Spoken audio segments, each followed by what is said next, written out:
Parler plutôt de la particularité des blessures et des maladies pendant la campagne d'Égypte. La campagne d'Égypte, en un bref résumé, c'est 36 000 hommes environ, avec un service de santé sous la domination de Dégénète et Larrey, 13 000 marins et 167 savants, donc quelques médecins et quelques pharmaciens. Un départ en mai 98, une petite escale à Malte où on laisse 4 000 hommes. On arrive à Alexandrie en 1798, le 1er juillet. L'expédition dure environ 3 ans et environ 24 000 hommes, dont 2 000 blessés, vont rentrer. Alors si on fait un rapide calcul, on arrive à peu près à 21 000 morts. Napoléon, qui lui était pourtant membre de l'Institut dans la section de mathématiques, ne fait pas le même calcul puisqu'il se limite à 8 915 morts. Alors, la vérité se trouve probablement entre les deux, mais quoi qu'il arrive et quel que soit le nombre de morts, on va donc s'intéresser à ceux qui sont morts de blessures, de maladies dites ordinaires et bien sûr de la peste. Alors, l'arrivée à Alexandrie le 1er juillet, il y avait 2 routes pour rejoindre le Nil. Une route qui longeait les bras du Nil et une route directe en plein désert de 80 km, ce qui va s'avérer être catastrophique en plein mois de juillet, avec une chaleur épouvantable, et les hommes vont très vite souffrir de la chaleur et de la soif dans cette traversée du désert, d'autant qu'ils étaient équipés comme pour traverser le Rhin, c'est-à-dire sans bidon d'eau et avec un harnachement de plus de 20 kg, simplement pour ne pas éveiller les soupçons des espions anglais qui pullulaient dans Toulon à l'époque. Et donc ils sont partis sans bidon et équipés comme pour traverser le Rhin, ou alors éventuellement pour aller conquérir l'Angleterre. Première maladie qui va toucher ces hommes qui vont traverser le désert, c'est les problèmes de pieds. Ça paraît anecdotique comme ça, mais il va y avoir une consommation considérable de souliers pendant toute cette campagne, avec des plaies aux pieds de manière récurrente. Alors, la traversée du désert, on atteint Ramagnet et le Nil, donc ce qui va régler le problème de la soif, mais pas celui de la faim, puisque les hommes n'avaient pratiquement pas emmené de vivres, et ils vont se jeter sur les champs de pastèques qu'ils vont trouver, d'où un certain nombre de troubles digestifs, vous imaginez bien, et de dysenterie, parmi lesquels on peut retrouver dans notre nosologie actuelle un certain nombre de pathologies parasitaires. À l'époque, Punier et Savarisi, qui étaient 2 médecins de l'expédition, séparaient uniquement sur des arguments cliniques, avec ou sans déjection sanguinolente, avec ou sans fièvre, avec ou sans ver. Mais effectivement, du coup, le traitement était, en l'absence d'orientation étiologique, était purement symptomatique. En général, on commençait par donner du vin et de l'eau de vie, le vin étant réservé aux hôpitaux. Souvent, les médecins donnaient de l'ipecacuanha à l'arrivée du malade, ce qui permettait de différencier les dysenteries où il y avait un abcès du foie associé. Mais quand ça se prolongeait un petit peu, c'était des opiacés dont on connaît la complication actuelle sur les transits digestifs. Franck, qui était un médecin de l'expédition et qui était déjà présent en Égypte au moment de l'arrivée du corps expéditionnaire, lui va proposer un certain nombre de traitements assez imaginatifs, et notamment dans les traitements pour les problèmes de diarrhée. Il proposait un traitement à base de simarouba, de rhubarbe et de diascordium, qui était en fait une sorte de thériaque simplifiée dans laquelle il mettait de l'opium. Il va également proposer le habab, qui était le fruit du baobab. Il va notamment essayer ce traitement sur son confrère Cérézol, apparemment avec succès, puisque Cérézol va revenir de l'expédition. D'autres médecins comme Assalini, lui, va proposer du coing saupoudré de poivre. Bon, je vous accorde que ces traitements n'étaient peut-être pas tous efficaces. Bon, leur problème de la soif est donc réglé en arrivant sur le Nil, les hommes sont contents, mais les premiers combats à Chébrès, puis rapidement, après quelques jours de marche, mais le long du Nil, donc le problème de la soif va moins se poser, on arrive aux alentours du Caire avec la fameuse bataille des pyramides, que tout le monde connaît, qui oppose Mourad, qui a à peu près 35 000 hommes, à Bonaparte. Lui, il en reste 25 000 à peu près, puisqu'il en a laissé 4 000 à Malte, et il en a laissé un certain nombre dans le delta. La déroute de Mourad est totale en fin de journée, en fin de matinée même, puisqu'il va repartir dans le sud avec à peu près 3 000 à 4 000 cavaliers qui lui restent, et les Français ne laissent sur le terrain qu'une centaine de morts et de blessés. Donc ça va nous donner l'occasion de parler de la particularité des blessures durant cette expédition, notamment pour les plaies par arme à feu. Le fameux tribulcon de Percy n'était finalement pas tellement utilisable parce que, et notamment à Saint-Jean-d'Acre, les Turcs avaient pris l'habitude de prolonger leurs balles avec des petits pellicules de fer pour en augmenter le pouvoir destructeur et le pouvoir vulnérant, et donc rendaient inefficace l'utilisation de ce tribulcon. Idem, il soudait parfois les balles entre elles pour la même raison. Les plaies vasculaires étaient traitées par compression, on ne mettait pas de garrot et une ligature bien sûr des vaisseaux dans la plaie. Deuxième type de blessure un petit peu particulière, c'est les fameux damas des Mamelouks, des lames très, très courtes, très aiguisées, qui étaient manipulées et maniées de main de maître par des cavaliers hors pair, qui ne donnaient pas des grands coups de sabre comme les cavaliers de Murat ou autres, mais qui laissaient simplement glisser leurs lames sur les ennemis et qui pouvaient couper un homme en deux. Un exemple, la bataille de Salayet qui va opposer, ça va être un combat de cavalerie après la prise du Caire. Ça va opposer uniquement donc des cavaliers mamelouks et des cavaliers français. Les 50 blessés le seront tous par ces fameux damas. Mais bien sûr, les plaies également causées par l'artillerie. Donc effectivement, les chirurgiens avaient l'habitude d'un certain nombre de ces blessures et de ces plaies sur les champs de bataille d'Europe. Mais à Saint-Jean-d'Acre, il va y avoir notamment dans les 13 assauts que vont mener les troupes françaises, beaucoup de plaies causées par cette artillerie, donc bien sûr des délabrements vasculaires, des délabrements articulaires et des plaies vasculaires considérables. Et la grande question que se posaient les chirurgiens de l'époque, bien sûr, c'était quand amputer, quand temporiser et quand conserver. Bon, bien sûr, Larrey avait déjà étudié un petit peu le problème avant la campagne d'Égypte, et il va intégrer son mémoire sur les amputations dans sa relation historique de l'armée d'Orient. On sait qu'il était un grand défenseur de l'amputation. Et notamment dans ces amputations, par exemple à Saint-Jean-d'Acre, sur les 2000 blessés, il va faire 70 amputations. Donc la fameuse désarticulation de l'épaule, il va réaliser 19 désarticulations de l'épaule durant toute la campagne. 13 vont survivre quand même, mais Larrey va se dédouaner en disant que les 6 qui vont mourir ne vont pas mourir de son intervention, mais soit de la peste, soit d'une autre maladie. Pour l'amputation au niveau du membre inférieur, en général, l'amputation de la cuisse se faisait avec un rétracteur d'os, ce qui évitait les gigots un petit peu douloureux où l'os, quand il était scié trop bas, saillait sous la peau et la blessait et l'infectait. Dans 2 cas, Larrey va essayer l'amputation, un petit peu le pendant au membre inférieur de la gléno-humérale. Il va faire des désarticulations de la coxo-fémorale. Il va en faire 2 en Égypte. Et c'est une intervention qu'il avait déjà pratiquée sur le Rhin. Et il va bien insister dans sa relation historique de l'armée d'Orient sur les limites et bien sûr les complications vasculaires de ce type d'intervention. Pour la jambe, quel que soit le type de lésion, l'amputation se faisait 4 travers de doigts sous la tubérosité tibiale et Larrey enlevait la tête du péroné. Mais une des raisons, à côté des raisons purement chirurgicales de délabrement articulaire, une des raisons pour laquelle Larrey avait la main facile en matière d'amputation, c'était justement pour éviter toutes les complications infectieuses et notamment le tétanos, dont bien sûr il ne connaissait pas la cause à l'époque.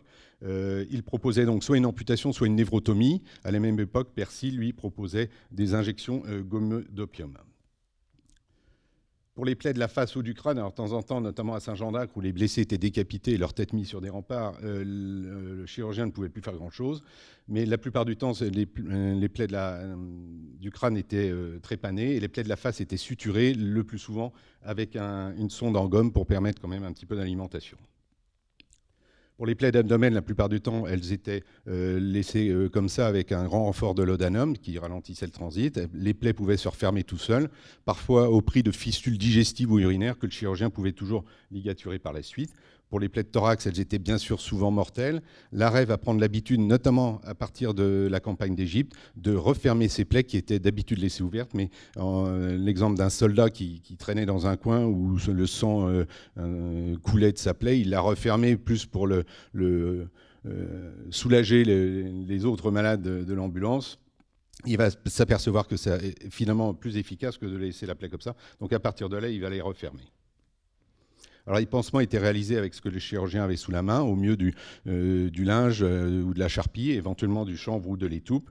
Ce qu'il faut savoir, c'est qu'en Égypte, il va y avoir, et notamment pendant la campagne de Syrie, la mouche bleue de Syrie qui va pondre dans les plaies, qui va pulluler dans les plaies, va en augmenter la suppuration. Ça démangeait terriblement, paraît-il, mais ça facilitait la chute des escarres et finalement, pour les chirurgiens de l'époque, ça rendait des services. Alors, après la bataille des Pyramides, les Français vont se retrouver prisonniers de leur victoire après la défaite d'Aboukir. Et un gros problème va se poser, puisque 300 femmes seulement avaient accompagné le corps expéditionnaire.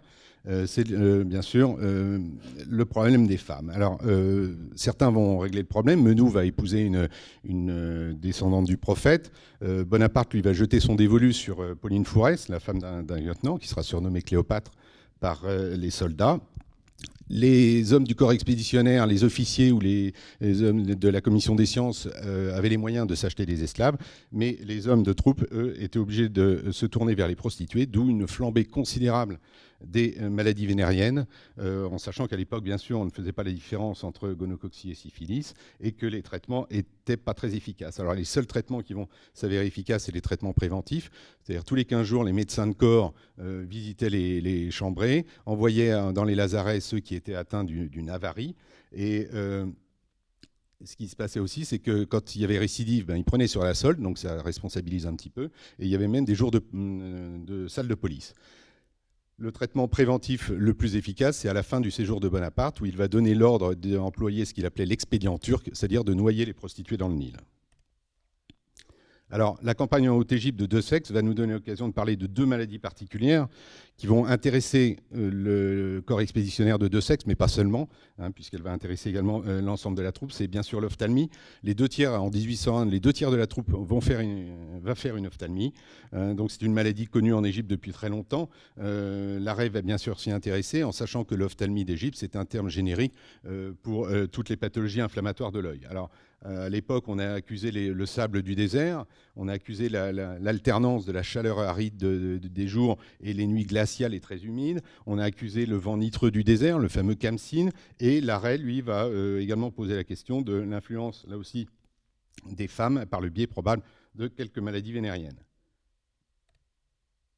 Alors, à l'heure actuelle, on admet 3 causes dans cette ophtalmie d'Égypte.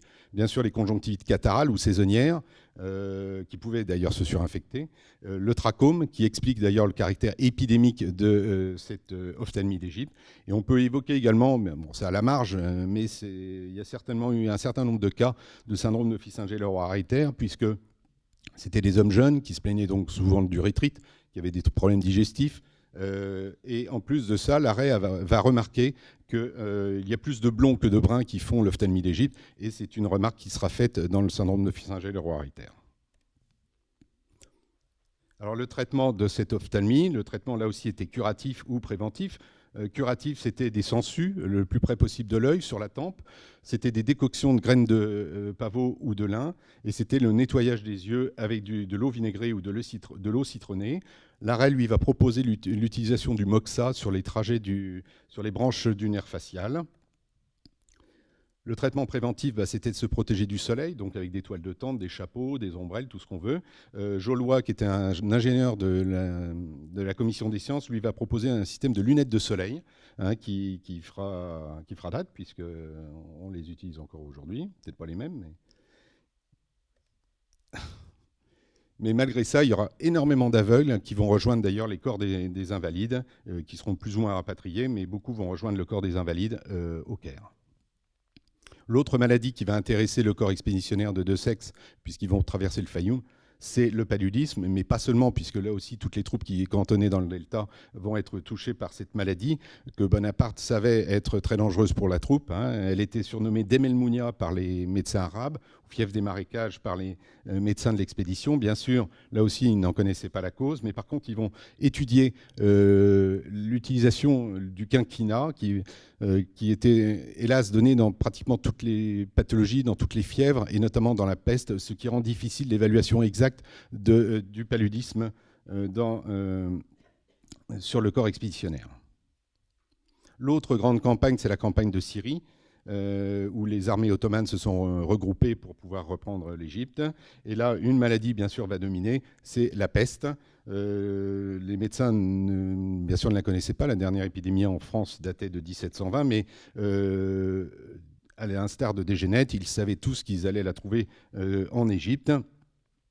Donc, bien sûr, c'est une maladie, là aussi, dont ils ne connaissaient ni la cause, ni le mode de transmission, puisqu'il faudra attendre encore quelques années. Hein. On a invoqué comme cause les marécages, les tranchées remplies de cadavres qui pourrissaient, toutes les causes possibles et imaginables, sauf la bonne. Alors, c'est une maladie qui, en fait, avait qui a intéressé déjà le corps expéditionnaire dès son arrivée, puisque la première épidémie, c'est quasiment à l'arrivée du corps expéditionnaire à Alexandrie. Il y avait déjà quelques cas chez les civils. Cette épidémie en Haute-Égypte va durer toute l'année 1798. Ça va d'ailleurs rendre très difficile la préparation militaire de la campagne de Syrie. Mais c'est vrai que c'est pendant cette campagne de Syrie que la maladie va flamber, avec une quinzaine de cas à El Arish pendant l'arrivée de la troupe, et surtout, bien sûr, à Jaffa, où le chirurgien Saint-Ours, qui était le chirurgien de corps du 32e de ligne, va observer chez un soldat, le soldat Roubion, l'apparition de ces fameux bubons. En gros, les 2 tiers des soldats atteints, soldats ou général d'ailleurs, parce que Menou a également fait la peste, mais il s'en est sorti. En gros, les 2 tiers s'en sortaient, mais au prix d'ailleurs du dévouement des médecins du corps expéditionnaire, puisque sur les 82 morts du service de santé, 64 sont morts de la peste. Et je ne vous parle pas des chirurgiens de corps ou des chirurgiens de marine. Alors le traitement, bien sûr, beaucoup de médecins vont s'intéresser à cette maladie. Le traitement était quand même assez succinct. Les médecins faisaient suppurer les bubons pour pouvoir c'était le principe des humeurs, des mauvaises humeurs qu'il fallait évacuer. Donc ils faisaient suppurer les bubons. Une fois que les bubons étaient bien mûrs, ils les soit au fer rouge, soit au bistouri. Pendant ce temps-là, ils enveloppaient le malade dans des couvertures pour le faire suer.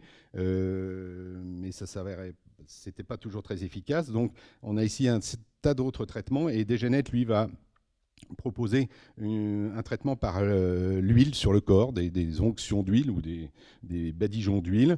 Alors ça va être totalement inefficace même sur le plan curatif, évidemment, mais ça va peut-être s'avérer un petit peu efficace en termes de prophylaxie par répulsion des puces. Bien sûr, le traitement le plus efficace, c'était la prévention. Et donc, dès qu'il y avait des cas, les hommes étaient mis dans des lazarets. Il va y avoir 4 lazarets construits en Égypte sur le modèle du lazaret de Marseille, puisque celui qui va suivre l'expédition et qui va s'occuper des lazarets, c'est Blanc, et qui était directeur du lazaret de Marseille avant l'expédition. Donc, les hommes étaient mis dans des lazarets. On essayait, tant que faire se peut, d'ensevelir le plus possible et le plus profondément possible les cadavres. On enduisait les murs de chaux. On emmenait des brigades entières se faire laver dans la mer ou au vinaigre ou à l'acide muriatique. On brûlait les affaires des pestiférés au grand désespoir des commissaires de guerre. Alors bien sûr, sur la peste, il existe un tas d'anecdotes. Hein. On ne va pas rentrer dans le détail, hein, entre Desgenettes qui s'inoculent la peste et... D'autant que je suis limite. Donc dans les détails, il y a Desgenettes et Bonaparte, on va vite passer là-dessus. Mais par contre, la peste, on va en reparler, puisqu'elle va être clairement, la santé morale de la troupe va être clairement mise en avant pour expliquer la propagation de la peste. Et c'est vrai que la santé morale des soldats n'a jamais été le souci majeur de l'état-major à l'époque, ni d'ailleurs du service de santé, mais pourtant... C'était un gros problème, puisque dès la traversée du désert, il va y avoir de très nombreux suicides. Les seuls cas, c'est Savaresi qui va rapporter une anecdote. Il va répertorier 23 maniaques, dont 2 qui étaient liés à des traitements mercuriels. Et sur les 23 maniaques, il va s'apercevoir qu'ils étaient tous du nord de la France. Donc il va en conclure que les gens du nord de la France, dans un pays chaud, deviennent un petit peu fous. Alors, du coup, les hommes vont essayer de multiplier les plaisirs. On a vu le problème des femmes, l'alcool aussi, qui était réservé aux hôpitaux. Et donc, ils vont se mettre au tabac. Le tabac, c'était une source de revenus pour Poussiel, hein, l'administrateur. Et il va se faire une grande utilisation de tabac, qui était cultivé en Haute-Égypte, amené par ballots entiers jusqu'au Caire. Et les hommes l'utilisaient soit la pipe persane, soit le chichi. Et Punier, qui va étudier le problème, va trouver que c'est finalement, chez les asthmatiques, c'est un effet bénéfique. Mais bon, asthmatique, c'était un terme là aussi générique pour beaucoup de maladies respiratoires. Ils vont également s'adonner au hashish, hein, puisque les Égyptiens en faisaient une grande consommation. Les soldats vont donc s'adonner au hashish, qui était soit mâché, et dans ce cas-là, c'était des pâtes avec du miel, soit fumé, soit bu, et dans ce cas-là, ils le mélangeaient à de l'eau de vie, ils appelaient ça le chameau. Bien sûr, ça va anticiper les travaux de Moureau de Tours ou d'Aubert Roche, qui sera médecin du canal de Suez par la suite. Alors, Saint-Jean d'Acre, la défaite est totale, hein, 13 assauts, de très nombreux morts et des blessés. Et va se poser le problème du transport de ces blessés, notamment 800 blessés difficilement transportables, blessés ou fiévreux, hein, qu'il fallait ramener de Syrie au Caire. Alors le problème de ce transport des blessés, c'est un problème récurrent durant toutes les campagnes napoléoniennes. Elle avait déjà été étudiée par Percy et Larrey. Larrey, du coup, va adapter cette idée d'ambulance volante à la situation locale avec ses fameux cacolets. Il va environ équiper 220 dromadaire avec ses cacolets qui permettaient aux soldats de s'allonger. Il y avait une certaine aération, mais le problème c'est que la campagne de Syrie, il y aura une pénurie et de bois pour les brancards et de chameaux, et donc ça va pratiquement pas être utilisé. Et donc ça va être le non moins célèbre système D, c'est-à-dire on va réquisitionner les chevaux, notamment même Bonaparte va donner le sien, on va réquisitionner les ânes, on va réquisitionner les hommes, et Assalini va probablement, à partir de cette expérience du retour de Syrie, avoir l'idée de son brancard brouette. Au retour de Syrie, le problème de l'eau n'est finalement pas réglé. Hein. Un militaire averti n'en vaut pas forcément deux. Et les rares points d'eau où les hommes pouvaient s'abreuver, ils vont être victimes d'un nouvel ennemi, qui est la sangsue, hein, qui venait se coller au niveau des narines ou au fond du voile du palais. Et les médecins avaient un mal fou à débarrasser leurs malades avec des gargarismes de vinaigre, ou alors ils allaient carrément les chercher avec des pinces à polypes. D'autres maladies rapidement, la filaire de Médine, la description clinique est suffisamment évocatrice pour pouvoir faire un diagnostic a posteriori, mais malgré cette description assez précise, notamment faite par Savaresi, Larrey, lui, considérait que ce n'était pas un ver qui sortait de la peau, mais c'était du tissu sphacellé. La variole, là aussi, il va y avoir un certain nombre d'épidémies de variole, appelées guédéries par les médecins musulmans. Bien sûr, la vaccination n'était pas connue, puisque 1798, la date du livre de Jenner, c'est la date du départ de notre expédition. Mais par contre, la variolisation était connue, mais apparemment peu utilisée en Égypte. Il va y avoir, en gros, il y avait un mort sur 5 parmi les adultes, 1 sur 3 chez les enfants. Renati va faire une étude au Caire sur les épidémies de variole, notamment en l'an 8. Avec 30% de mortalité chez les enfants, ce qui va pousser Desgenettes à écrire un avis sur la petite vérole, qui sera un opuscule de 43 pages, qui sera traduit en arabe, qui va être distribué aux cheikhs du Delta, aux chefs des villages, à la population du Caire, aux bédouins du désert. Et le succès va être tel qu'il va y avoir une deuxième édition uniquement dans sa traduction arabe. La fièvre jaune, c'est une maladie qui va survenir 6 mois après le départ de Bonaparte, c'est-à-dire après la bataille d'Héliopolis, après la deuxième révolte du Caire. Cette chronologie fait dire qu'elle aurait peut-être été importée par les Sipahs, ces troupes anglaises venues d'Inde, qui vont débarquer à Kosser pour pouvoir prendre les Français en tenaille. Alors là aussi, c'est une maladie qui va être étudiée par Larrey, entre autres, mais également par Balme, qui va notamment étudier chez les malades d'Héliopolis. Alors là aussi, le traitement était assez succinct. C'était de l'eau de tamarin, des émulsions camphrées et encore et toujours le quinquina, soit en péros, soit en cataplasme, avec également accompagné de cataplasme de moutarde. Les scorpions, dès le début de l'arrivée du corps expéditionnaire, les hommes vont se faire piquer parce qu'ils vont bivouaquer sur la plage d'Alexandrie. Ils vont se faire piquer par des scorpions grands comme ma main, mais heureusement qu'ils n'étaient pas mortels, mais leurs piqûres étaient très douloureuses et elles étaient traitées avec des substances alcalines. La lèpre, qui était appelée éléphantiasis des Grecs, va toucher un certain nombre de soldats du corps expéditionnaire, donc Larrey va s'y intéresser. Là aussi, il n'en connaissait pas la cause, mais il va bien détailler cette maladie du tissu dermoïde. Il va notamment bien détailler l'évolution des croûtes et il va montrer le caractère indolore de ces croûtes et surtout lors de l'excision. Il pensait que c'était une maladie contagieuse, mais avec des causes prédisposantes, notamment les affections dartreuses, un certain nombre de maladies vénériennes. Il a accusé également le poisson salé et la viande de porc, allant jusqu'à dire d'ailleurs que c'est la raison pour laquelle les musulmans interdisaient le porc, c'était pour éviter la propagation de la lèpre. Le traitement, il évitait les traitements mercuriels, qu'il accusait au contraire d'aggraver les lésions, probablement à raison, à côté des traitements classiques de saignée et de tous les traitements de l'époque. À nouveau encore le quinquina, le camphre et l'opium.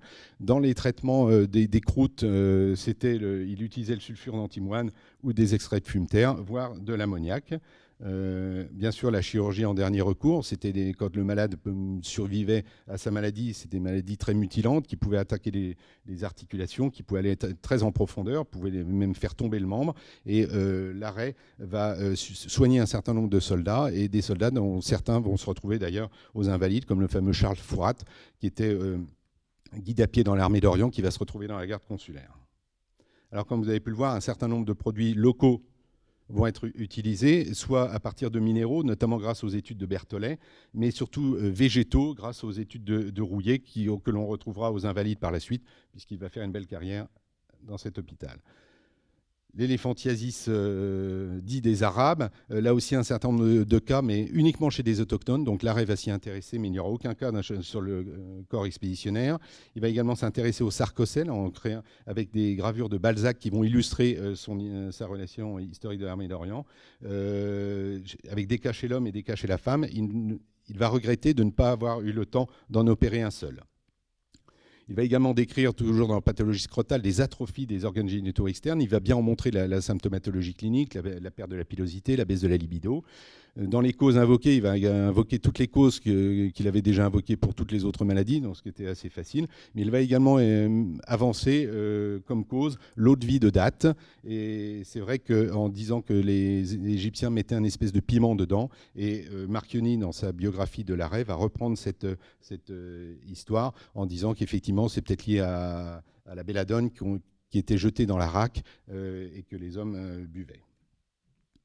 Alors la bilharziose urinaire, là aussi une maladie classique encore aujourd'hui en Égypte. Simplement, l'anecdote, c'est que certains ont vu dans la dysurie rebelle de Bonaparte puis de Napoléon, à la Moscova et à Waterloo, des restes d'une bilharziose qu'il aurait attrapé sur le Nil ou sur le Jourdain. Certains y ont vu la véritable cause de sa mort.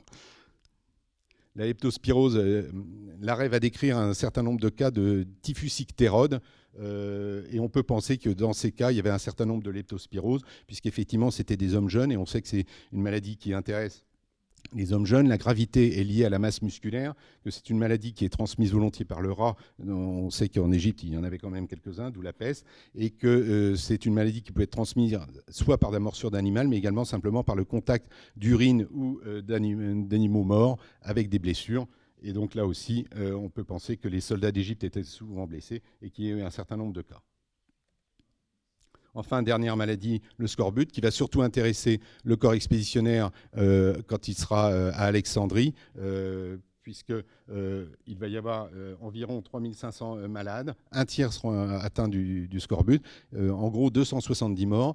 Parmi tous les tous les malades rapatriés sur Marseille, il y avait à peu près 700 scorbutiques, maladie dont à l'époque, malgré l'arrêt, qui avait une expérience de médecin navigant, le caractère carentiel n'était pas complètement acquis toutefois. Enfin, une dernière maladie, et non des moindres, que vont ramener les médecins, mais surtout les savants de la Commission des sciences, mais également un certain nombre d'officiers, notamment ceux qui ont fait la campagne de deux sexes en Haute-Égypte, c'est l'égyptomania, mais ceci est une autre histoire. Je vous remercie.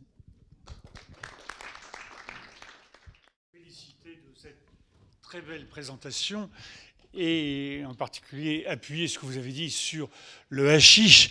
Il est certain que malheureusement que la campagne d'Égypte était le premier temps de l'épidémie de cannabis qu'ils avaient dit sur l'Europe. Et il y a un fait qui est peu connu, et c'est que Bonaparte, qui avait été agressé dès son arrivée en Égypte par un musulman sous l'emprise du cannabis, a édicté un texte de loi, plus exactement c'est le général Menou qui l'a fait, concernant le cannabis, qui constitue certainement le premier texte législatif qui a été pris en Europe occidentale contre le cannabis. Très belle présentation, merci.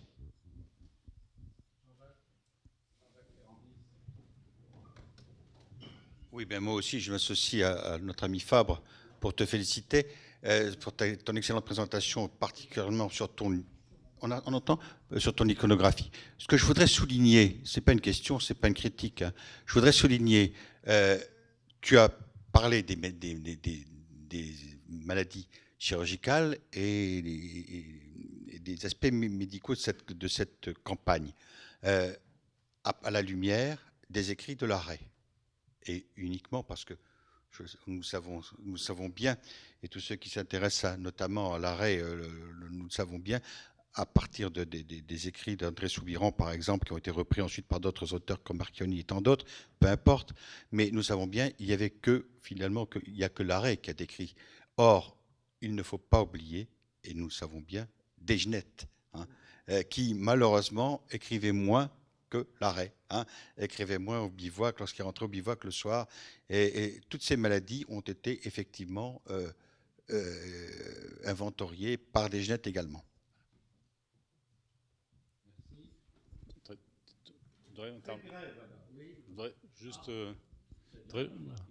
Je voudrais juste poser une petite question. Là, tu as été un peu rapidement parce que tu étais pressé par le temps.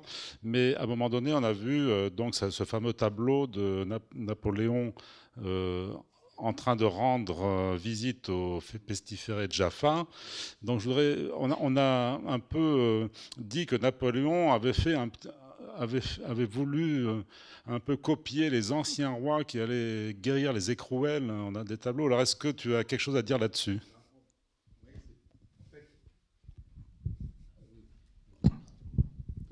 En fait, à l'origine, le tableau qui était prévu, c'était sur la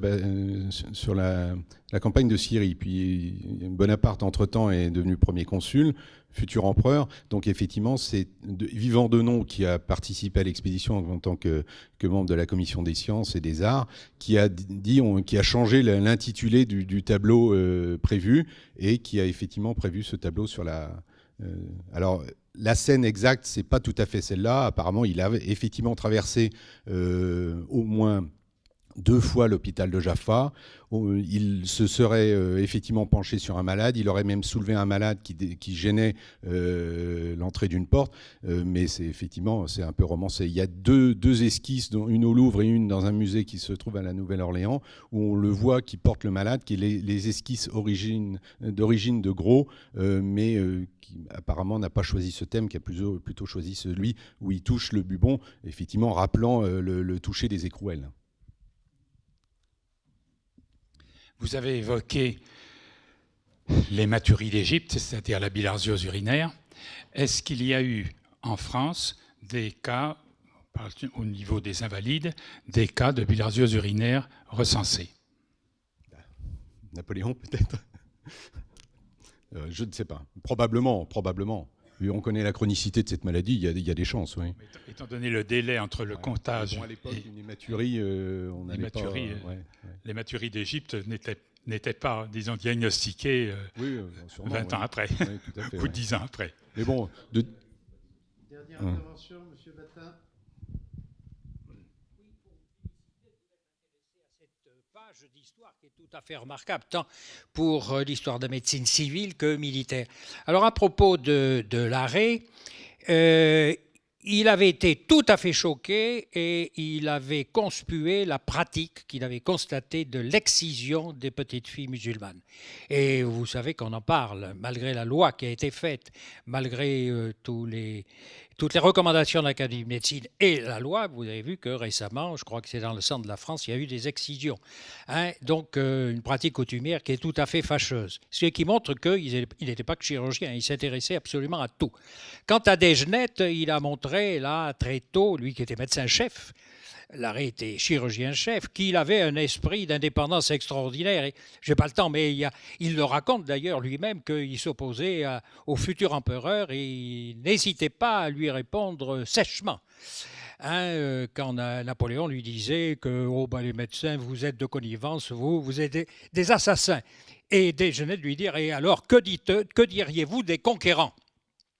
Bref, alors, ce qui est, je crois, important dans cette histoire de l'expédition d'Égypte, qui a été une déroute, comme vous l'avez dit, ça a lancé l'égyptomanie et l'égyptologie, mais ça a été une déroute militaire et navale, et très tôt. Mais ce qui a été remarquable, c'est d'abord l'arrêt qui a soigné les ennemis comme les blessés français, Hein, il était pour l'inviolabilité des malades et la neutralité du corps sanitaire. Il était tout à fait en avance par rapport à la Croix-Rouge qui a dû attendre 1864. Donc c'est les prémices de cette action humanitaire essentielle qui est là dans cette expédition d'Égypte.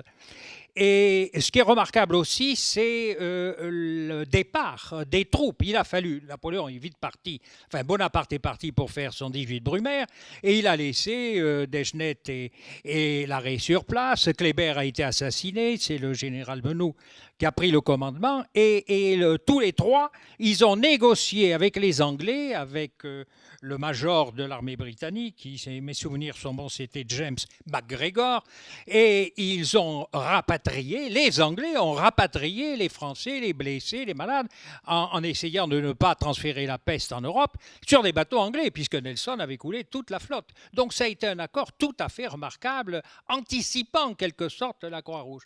Donc c'est une expédition qui a été une déroute, mais qui a été une victoire sur le plan scientifique, si on peut dire. Et on peut regretter que l'Institut d'Égypte qu'il avait créé au Caire ait été brûlé dans ce fameux printemps arabe, qui est plutôt un hiver qu'un printemps. Mais ça a été vraiment une page très importante de l'histoire humaine tout court. Si j'avais eu le temps d'intervenir, j'aurais juste parlé à propos de blessures et de l'arrêt, de la propre blessure de l'arrêt pendant la campagne d'Égypte, puisque au cours de cette campagne, il a, à la faveur d'une ruade d'un cheval, il a été violemment heurté à la tête, a perdu connaissance et pendant de longues heures est resté comateux et a eu une blessure assez profonde. Il se trouve que vers la fin des années 90, la direction du service central des armées a souhaité transférer le corps de l'arrêt qui était au Père-Lachaise dans l'une des alcôves du caveau des gouverneurs les Invalides, répondant enfin à son souhait le plus cher, qui avait été toujours combattu par son meilleur ennemi, Percy. Et non, c'est pas Percy d'ailleurs, c'est Soult. Et figurez-vous que donc nous avons réceptionné pendant une journée entière le baron Larrey sous toutes les coutures et même en dessous, et de toute la géographie de Larrey qui recense à peu près une demi-douzaine de blessures, de coups de sabre et autres blessures toutes glorieuses puisque obtenues à Waterloo bien entendu, ainsi de suite. Nous n'en avons retrouvé qu'une, c'est sur la carte sourcilière où il y avait une véritable lésion séquelaire de traumatisme et qui montre bien que cette blessure-là, la moins glorieuse peut-être de toutes, a été la plus durable et donc doit figurer au panorama des blessures de la campagne d'Égypte.